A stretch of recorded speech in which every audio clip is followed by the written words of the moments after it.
Hello and welcome. This is Abhineet Kumar reporting live from Global Hydrogen Summit.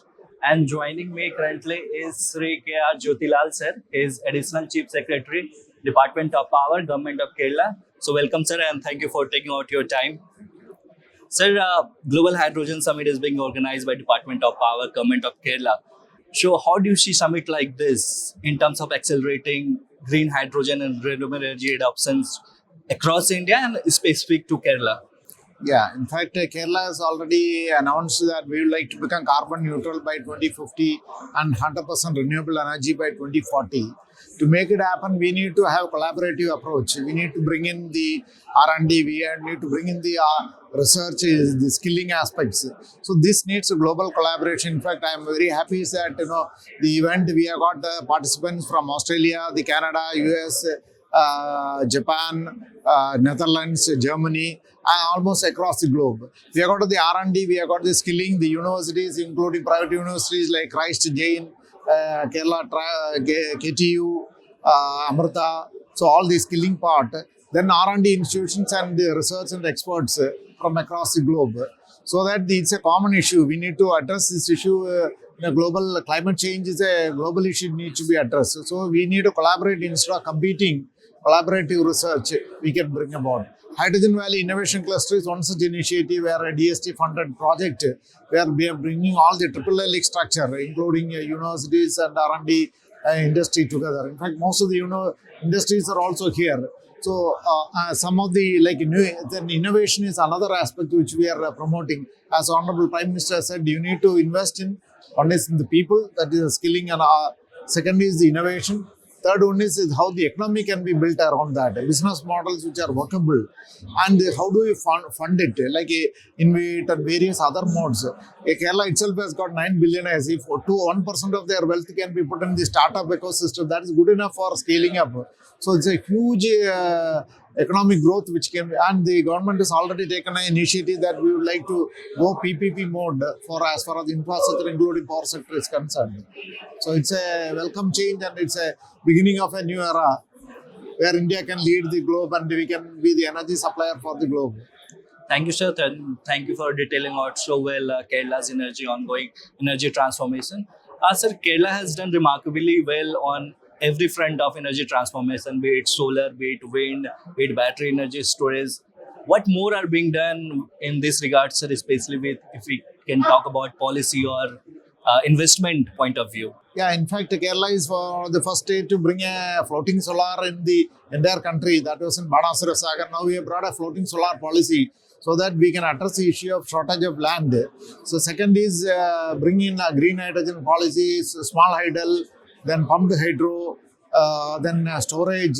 Instead of mass storage by the masses. In fact, if you take the solar itself, I think the adoption is 99.9% growth rate in last 1 year.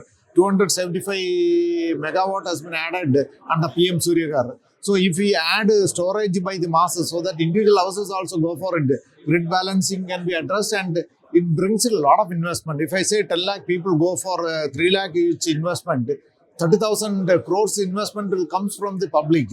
And that is a very, and we are making people also part of the transformation. They are also earning revenue. So it's a Great to hear that, sir. Excellent solar rooftop adoption in the state. And sir, the state government has recently approved the hydrogen valley cluster. So how do you see this hydrogen cluster transforming hydrogen adoption across the state?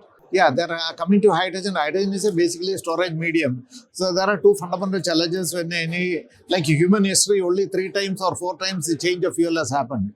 But here it is happening in a faster pace.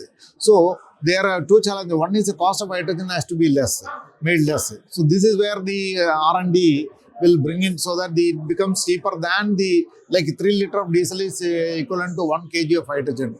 So if we are trying to make it less than 200, already we could reach 180 rupees with chloralkali units. The hydrogen, though it is not green, but there are no emission as far as it's a byproduct. So we are able to achieve. And in fact, there are some companies which are presenting here almost $1 per kg, which is like a dream for the world. Yes. Those companies are presenting. I think it is that's where I think global collaboration will bringing the cost of hydrogen less. Second, it should be affordable. The fuel cell, like HICE technology, is innovated in India only. So I think the OEMs, all of them will have to work together. It's a multi-sectoral approach which is required, which will make sure that then scale up will be much easier. Once economically viable, the people will adopt automatically. And like storage, now another innovation which Axiom is bringing, store it in metal hydrate. You can store, you don't need to compress it. Your safety is automatically taken care of. It's a metal hydrate absorption and release at 80 degrees. So you can carry like a coffee powder. Hydrogen can be carried as a coffee powder. I think those are all innovations which are going to bring in change in, and it becomes more viable, and the economy, hydrogen-based economy is scalable, and it can be realized faster. Sir, last question, sir. In light of India's ongoing transformation and its commitment to achieve net zero by 2070, a state like Kerala has made its benchmark set net zero by 2017, carbon-free state by 2050. So, how is Kerala can accelerate the ongoing journey of India's energy transformation? Yeah, in fact, Kerala, though it is a small state, we have got enough water resources, we have got enough gradient so that you can have pumped hydro or hydel projects. We have got enough wind potential also. So how do we tap? Because ultimately you need to create the value from the five elements, natural resources and biomass also we have got enough. So how do we become self-sufficient so that you become energy independent? As Mahatma Gandhi said, you have to become self-reliant. We need to move from reliance to self-reliance or independence to independence. So that means energy independence is one of the key things. I think with the technology, with maybe appropriate business models and promoting an ecosystem to promote investment, I think this can be realized, and this is a good model for the entire world. And we need to take the people also along with it. It's not only some companies doing it, not in silos. We have to work with the public, take the masses. That's why the mass adoption, like storage by the masses, storage by the production by the masses. I think this is creating a revolutionary step. I think that's a way to go, in my opinion, and is yielding good result. Thank you, sir. Thank you for sharing your valuable insight. Thank you so much, sir. Thank you.